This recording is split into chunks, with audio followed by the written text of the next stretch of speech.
জ্যৈষ্ঠের এই তপ্ত দুপুরে চারিদিকে যখন আম লিচুর সুবাস, তখনই চুপি চুপি আগমন ঘটে এক বিশেষ অমাবস্যার, ফলহারিণী কালী পূজা। এই দিনটি শুধু সাধারণ কোনো আচার অনুষ্ঠানের নয়, বরং এক পরম সমর্পণের আর ত্যাগের গল্পের কথা এখানে রয়েছে। কথিত আছে, দেবী মা এখানে ভক্তের সমস্ত অশুভ কর্মফল হরণ করে তাকে মুক্তির পথে এগিয়ে দেন। কিন্তু এই পূজার ইতিহাসের পাতা উল্টালে সবচেয়ে উজ্জ্বল হয়ে ধরা দেয় দক্ষিণেশ্বরের সেই মায়াবী রাত্রি।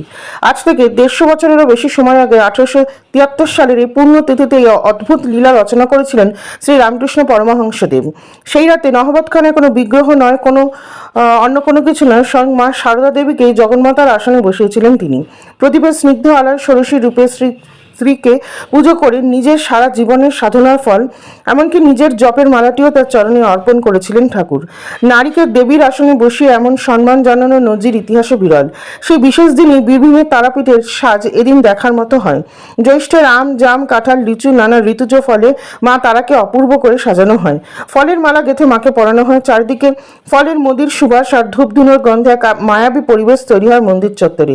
ভক্তরা তাদের প্রিয় মাকে সাজিয়ে দিয়ে জীবনের যাবতীয় অশুভ ফল থেকে মুক্তি পেতে চান। বামাখ্যাপা স্মৃতিধন্য এই মহাশ্মশানে সারা রাত ধরে চলে বিশেষ যজ্ঞ, তান্ত্রিক আরাধনা। তাই ফলহারিণী কালী পুজো আমাদের মনে করিয়ে দেয় যে কেবল ঋতু ফল হিসেবে নিবেদন করি পূজা অর্পণ নয়, মনের ভিতরের অহংকার আর স্বার্থপরতার ফলগুলো মায়ের চরণে সঁপে দিতে হয়। তবেই তো তিনি সত্যিকারের ফলহারিণী হয়ে আমাদের জীবনকে আশীর্বাদে ভরিয়ে তুলবেন। দক্ষিণেশ্বরের সেই মাতৃভাব আর তারাপীঠের এই ফলের নিবেদন সব মিলিয়ে দিনটি বাঙালির হৃদয় এক অনন্য স্থান করে নিয়েছেন। সবাইকে ফলহারিণী কালী পুজোর অগ্রিম অন্তহীন শুভেচ্ছা। আপনার দেবীর কৃপায় এই দিনটি আপনার কাছে মঙ্গলময় হয়ে উঠুক, মনের সব কালিমা ঘুচে যাক, জীবনে নেমে আসুক পরম মঙ্গল। আপনারাও এদিন মায়ের অভয় চরণে আপনাদের সমস্ত কর্মফল সঁপে দিন।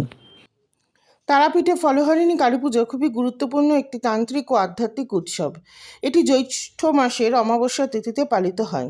এই পূজায় মা তারাকে ফলহারিণী রূপে আরাধনা করা হয়। মা ভক্তের পাপ, দুঃখ ও খারাপ কর্মফল দূর করেন বলে তাকে ফলহারিণী বলা হয়। সারা রাত তন্ত্রমতে পূজা ও সাধনা হয়। বহু সাধু সন্ন্যাসী ও তান্ত্রিক আসেন। মন্দিরে বিশেষ ভোগ, হোম ও আরতি হয়। ভক্তরা মানত করে মায়ের আশীর্বাদ নেন।